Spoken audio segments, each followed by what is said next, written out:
by Mr. Ulick. Is there a second? Second. Seconded by Mr. Fioretta. Any questions, comments, corrections?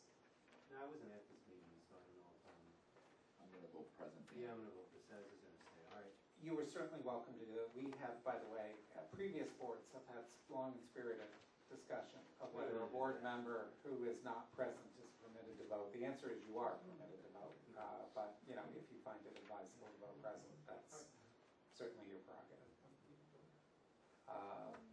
Any other questions, comments, discussion? Any public comment on the minutes? Okay, I think we are ready for a vote. Then Dr. Brown. Yes. Aye. Present. Aye. Aye. Present. Sharon? Aye. Okay, motion is approved. That takes us to other items of information. Dr. Bender? Okay.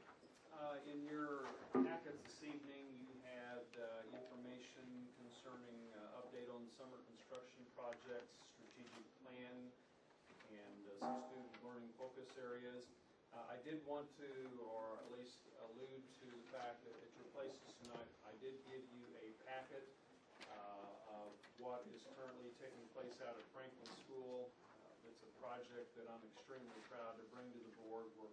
We're getting very near completion, but you will see on the first sheet, this is after the rain that we had Saturday morning, which wasn't that big of a rain, but normally that kind of a rain in the past would have generated lots of water on the parking lot. As you can see, there's none that went into the underground detention. Within that time of that rainstorm and the end of the day Sunday, that parking lot was striped, ready to roll, as you can see on the second one. And then the last two pictures were the final finishing touches on the new playground that's in place at Franklin. We have had multiple parent calls how wonderful and excited they are with those improvements out there. There are still a couple of items that need to be finished up. The fence along the back piece, along the property line, the lighting pieces, and some sodding and stuff. That they're doing everything they can to move that piece forward. Hopefully by the time that we get there in September, which we will have a board meeting there, that will all be completed. We'll try to make arrangements where we can get you out there a little early to just kind of see, kind of walk there and asking questions. It's a real nice piece. I have emphasized to Mr. Mackle that since we do have a new parking lot out there, that parking lot be put on a schedule for sealing and striping, as it should be, that it's not left to deteriorate. We want to make sure that there's a plan in place to make sure that that continues. The project at Carpenter is moving along. For the first time since I've been here, you can actually walk in the auditorium and it smells dry. You don't smell mold, you don't smell humidity. I'm just amazed. And we should be. I mean, we've put a sizable investment in there, but pleased to announce that piece is working, and hopefully by the time we get to Carpenter, we'll get to walk through that and show you how that water moves through that facility. It's not that we block water, we've actually invited water in and redirecting it. It's a pretty neat piece, and very proud of it. They're actually going to have some usable space there that they've not had. That is in the process of being cleaned. They're finishing some concrete work outside. Just a little behind because of the weather, but in the grand scheme of things, pretty good. If you've been out to Emerson, you know that we did do some patchwork out there on some of those holes. It's not anything perfect by any stretch of the imagination, but it hopefully will get us through the next year. And we were fortunate enough to get the same company that was doing the blacktopping work at Franklin to do a pretty nice job of getting over there and doing that, and to time that with the blacktopping over there. So they actually got that done the day before Institute Day, which was a very, very nice piece. As we move down through there, you notice I'll give you a quick update on the Institute Day and the opening of school.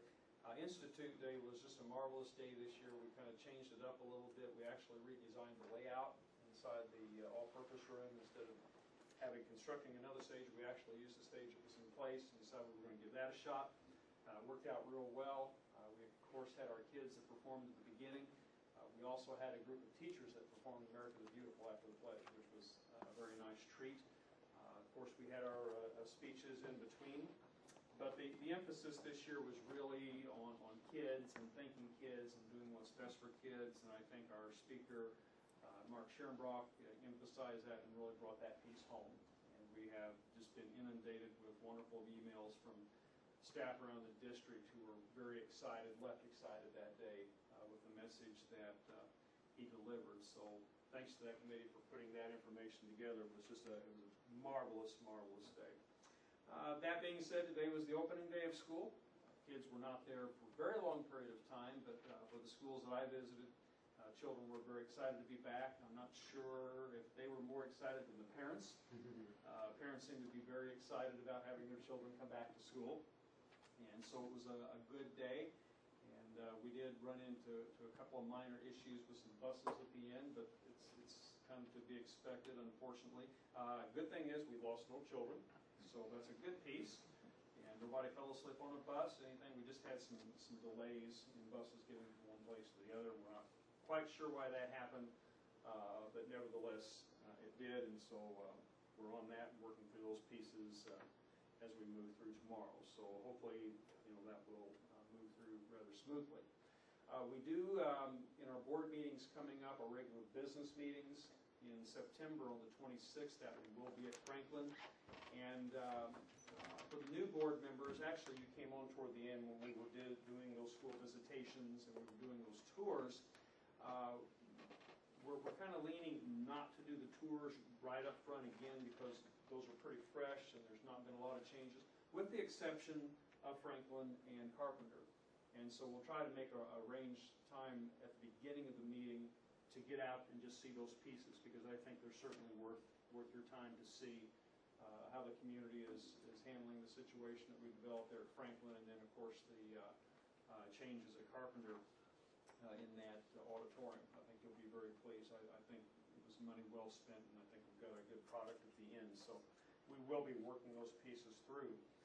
As I was talking with President Heidi today, as we move through those months, as we have those regular business meetings at those schools, I would like to highly encourage the board again to follow very similar protocol that we used last year in going out and visiting those schools. Just kind of as a point of reference, for example, during the month of September, since Franklin is the school that month, anytime that you might be able to get out in the month of September and visit. I think we actually had, John, I think we had some board members that signed up for those schools. Yeah, the way we did it last year is we passed around, a kind of a sign-up sheet or preference sheet, and I will do the same thing again probably in the next week. The idea is when you get the sheet, if you are interested in particular schools, let me know. And what we try to do is set up 2 board members to go visit each school, try to set out maybe a 2-week window or so prior to the board meeting that we hold at that school. And then the 2 board members work with the principal in that building to figure out precisely which day they're going to do it. When we did it last year, these visits took about half a school day or so, and they were a good opportunity for board members to get to know the individual schools better, to get to meet some of the teachers. I think part of the motivating reason for this when we started it was to give board members the opportunity to hear a little more directly from the people who are working every day in the buildings, rather than just those people that we happen to encounter during evening meetings. Obviously, these are not intended to be break sessions or a direct pipeline to the board, but I think the way they've worked out is they've been a really good opportunity for board members to really get a sense of what really happens in these classrooms and spend a little bit of time with teachers.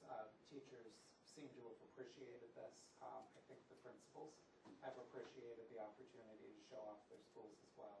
And as a board member, I really appreciated getting into some buildings that my children did not attend, and that I don't know as well as Franklin and Emerson. And as we move through those, since the intent at this point is to not do the building tours as we had done last year, for the sake that it's fairly new, I will be talking to those principals, and we'll try to be making some kind of arrangements as far as what we may want them to do at a board meeting, whether there's a presentation or something of that sort. So I will be working on that, and we'll be reporting that to the board as how we're going to handle that. I believe. I don't think I missed anything. You've got something. No, I've got a few items. One, as I said, one thing I want to start making a habit of doing during other items of information is to preview the upcoming board meetings. I've largely done that this evening, but just to recap. September 12th, we have two committee of the whole topics. There's a budget topic and facilities topic. September 19th, and this is new for board members, and please let me know after the meeting if this poses schedule problems. But we need to find a good chunk of time to begin talking about preparation for negotiations, and that's what that closed session will be designed to do. And then September 26th is our regular business meeting that will include the public hearing on the budget. While we are on the topic of particularly the September 12th meeting, let me just raise for opinions of various board members. We have two topics going on Committee of the Whole. The Facilities Master Plan topic is scheduled to be a pretty lengthy topic. I think the idea is they want to spend maybe 3 hours with us in the community that evening, talking about the roles, goals, etc. For the Facilities Master Plan. I believe we had allocated approximately an hour for the Budget Committee of the Whole. As I listened to the public comments this evening, I asked myself whether an hour on that is enough, and whether we, may either run into problems either trying to do facilities first and then making people wait around for hours to talk about the budget, or vice versa, starting with the budget, finding it goes much longer than we budgeted for, and making the architects wait for hours, and then trying to do roles, goals, etc. while we're all tired. So let me ask the question whether we ought to think about looking for a separate date for one of those, recognizing that would be yet an additional meeting in September for board members. And you don't necessarily have to have an opinion now, but any opinions within the next few days would be appreciated. Mr. Hyde, just for clarification, on the roles, goals, and controls workshop, we've worked hard to schedule that piece because of getting the people to come in and actually do that with the board. So that would be, we'd have to go into some detail and try to reschedule that. Right. So my guess is your druthers would be, if we had to split these two up, that the one we would find an alternate day for would be the budget. So if anybody has any thoughts now, feel free to let me know. Otherwise, chew on it. To the 19th, make that the budget one, and have the closed session after the budget meeting. It's possible. I'll give it some thought. All right. Two others, or maybe 1.5 other items. Once again, for the first time, we have our own videotaping going on this evening, and thank you, Allison, for being willing to do that, and thank you, Marshall, for also double teaming with your video camera this evening. One of the things that has been talked about, in passing at least, in some of the previous discussions about videotaping, was the possibility that WOW, our new cable system, would be able to do some taping of board meetings and actually put it on one of their public access channels. There is some homework that we can do, and we now have a contact person at WOW that we can call and find out a little bit more information about this. And it may behoove us, whatever we think this evening, to go find out that information. But, I thought I would just kind of put this out here for whatever discussion board members want to have now about the relative virtues of doing our own taping and presumably ultimately posting it on our own website or someplace that we find to host the video, versus having WOW come in, use perhaps, more expensive equipment than one would typically buy as a district, put it on television, at least for those people in Park Ridge who have WOW, and unfortunately I'm not one of them. The pro, as I see it, of having a company like that do the work is that it is free, as I understand it. The con may be that we don't have it available to put on our website, that we just have to have it on television for those people who have access. I think we're certainly open to exploring it more in any event, but I just kind of put out what we know right now for board members' consumption, and if you have preferences as to which direction you'd like to see us go, I'd be interested. Well, first of all, a little bit of clarification. The city council currently utilizes WOW telecast